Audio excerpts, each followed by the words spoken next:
చూశారు ఫ్రెండ్స్, మా వాడు సిగ్గుపడుతుండు గామి మూవీ గురించి మాట్లాడదామంటే. ఓకే పర్లేదు, మనం మాట్లాడిద్దాం.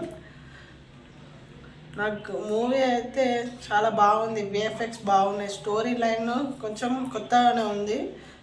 దాంట్లో 3 స్టోరీస్ అయితే ఉంటాయి, డిఫరెంట్ స్టోరీస్. కొంచెం ఎక్కడో విన్నట్టు అనిపిస్తుంది కానీ కొంచెం ఒక టైప్లో డిఫరెంట్ యాంగిల్లో తీసారు. నెక్స్ట్ ఏమవుతుంది అనే ఒక థాట్తో మనం వెళ్తాం, కాకపోతే మనకు తెలుస్తుంది, కాకపోతే డిఫరెంట్ థాట్తో తీశారు. గ్రాఫిక్స్ అయితే ఎక్సలెంట్. ఈ మూవీకి అయితే హార్డ్ వర్క్ చాలా బాగా చేశారు. మీకు ఎలా అనిపించిందో కింద కామెంట్లో అయితే మెన్షన్ చేయండి. చాలా బాగా తీశారు విఎఫ్ఎక్స్ అయితే. అలా టీం వారికి యాడ్స్ ఆఫ్ 5 years పట్టింది. కొంచెం ఎంకరేజ్ అయితే చేయండి మూవీకి అయితే.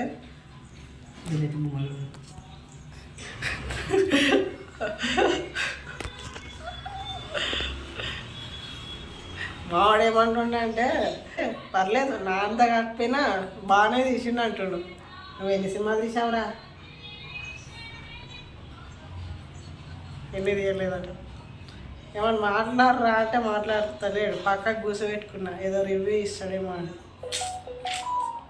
సరే ఫ్రెండ్స్, నెక్స్ట్ రివ్యూకి మళ్ళీ కలుసుకుందాం. భీమా రివ్యూకి. మీరు హ్యాపీ శివరాత్రి, మంచిగా ఎంజాయ్ చేయండి. ఈరోజు మంచి డివోటీగా మంచిగా ఉండండి, ఎటు బయట తిరగకండి. Thanks for watching. నెక్స్ట్ రివ్యూకి మళ్ళీ కలుసుకుందాం. నా ఛానల్ని ఏమైనా సబ్స్క్రైబ్ చేయకపోతే సబ్స్క్రైబ్ చేయండి friends. Thanks for watching. Happy Mahashivratri.